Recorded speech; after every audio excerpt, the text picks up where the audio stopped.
एबे आंचलिक पाणीपाग विज्ञान केन्द्र पक्षर पाणीपाग को एक बड़ खबर सामना आसी तेबे वर्तमान जाक सूचना मिली ओडिशा रे जारी रही शीतर लहरी। राज्यर अधिकांश अंचल तापमात्रा कमी प्रबल ठंडा अनुभूत होउछि। शनिवार सकाळे 9टी सहर तापमात्रा 10 डिग्री तले रहिथिला।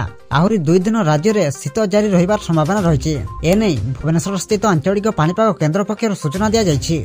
तेबे दर्शक बंधु आसंतु नजर पकाइबा आहुरी 2 दिन राज्यर केउ सब जिल्ला रे अधिक शीत पड़िबार संभावना रही एवं यहाको नै पाणीपाग विभाग किभଳି आकलन करिछि से नै भिडियोर संपूर्ण अपडेट जानिबा किंतु ता पूर्वरु भिडियो को गोटे लाइक करंतु एवं भिडियोटी को आपण मानको सांगसाथी मानको अधिकरु अधिक मात्रा शेयर करंतु।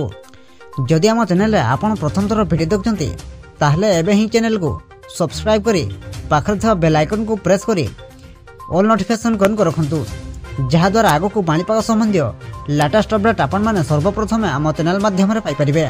तेबे पाणीपाग जारी करथिबा बुलेटिन अनुसार गत 24 घंटा मध्य जी उदयगिरी रे 4.6 डिग्री सह राज्यर सर्वनिम्न तापमात्रा रेकर्ड करा जायछि। सेहीपरि कोरापुट जिल्लार सिमिडीगुडा रे 5.5 डिग्री, फुलबाणी रे 7.5 डिग्री, कोरापुट रे 8.8 डिग्री, राउरकेला रे 8.7 डिग्री, झारसुगुड़ा रे 9 डिग्री, दारिंगबाड़ी रे 9.5 डिग्री, भवानीपाटना और संबलपुर चिपिलिमा रे 9.9 डिग्री तापमात्रा रेकर्ड करा जायछि।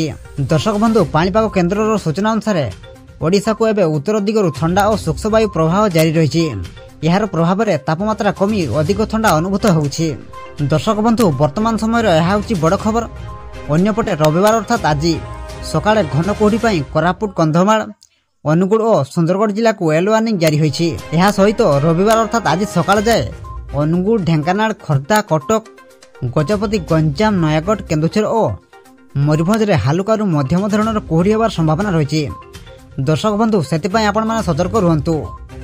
ब्यूरो रिपोर्ट, जागरण टीवी।